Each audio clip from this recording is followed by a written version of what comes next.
Okay, this is an older one that needs to be heard. It's not a military. But I'm a disabled veteran. I've gone to everyone I could. I've gone to all the news channels. You are legal? I've stopped in the department over there. They say they won't represent me, but they can give me some advice. Bank of America. Did they give you some advice? Worthwhile? No. I never went over to Rosecrans or whatever street it was. I went here. Can I please leave a YouTube address for the CM? Yes, of course you can do that, but I want to get your help. Oh, okay.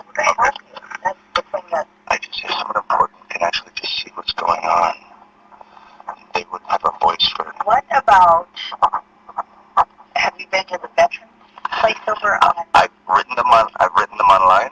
1678. My name is Patrick. Leave my phone number is 619. I didn't wear my glasses. 861. Better than I would do without mine.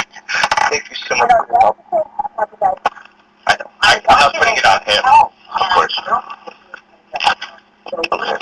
I'll give it to him. Thank you. We'll work that through, but okay. You need to really get. I have Steve Fiorina. I caught him on the side of the road. I begged him. I said, I'm in ill health. Can you please do a story on Bank of America? I got my money back. How many millions of Americans are not aware that this is happening to them? That's why I'm thinking of the Veterans Association over there on I've been reaching out. Highway. Okay. I will try that. They have a really good feel for what's going on. And they have some lawyers, that they can pull from. It's so convoluted because Bank of America is pointing the finger at the government, saying that these are government guidelines. And they're also saying that these are laws. When I contacted Congresswoman Susan Davis's office, her assistant Michael told me that these are not laws, these are just guidelines suggested by our federal government. So Bank of America is telling us that the federal government has made a mistake. I have the news director from Channel 9 on video recording stating that the federal government has given up on us. What they're doing with these laws, I got my modification done.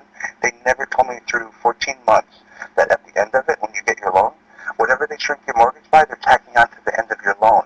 They're making it a negative amortization almost. You're going to end up in 5 years owing more than you did when you started. They're pushing this problem to the future so President Obama doesn't have to deal with it.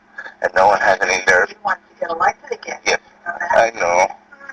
Well, it's so ugly. But if you could just look at that, I'm going to keep doing my groundwork here. Yeah, I want you to get to someplace where you tell me, you know what it's going to take? It's going to take civilian lawyers. Okay. And they've got their hands out, allegedly. They're going to want to make a buck.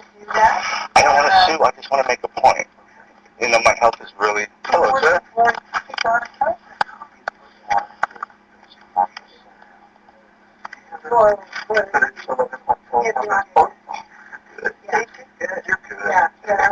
Okay, I'll let you go. I left the YouTube for her, sir. Oh, when you have time, thank you and God bless. Oh, thank you.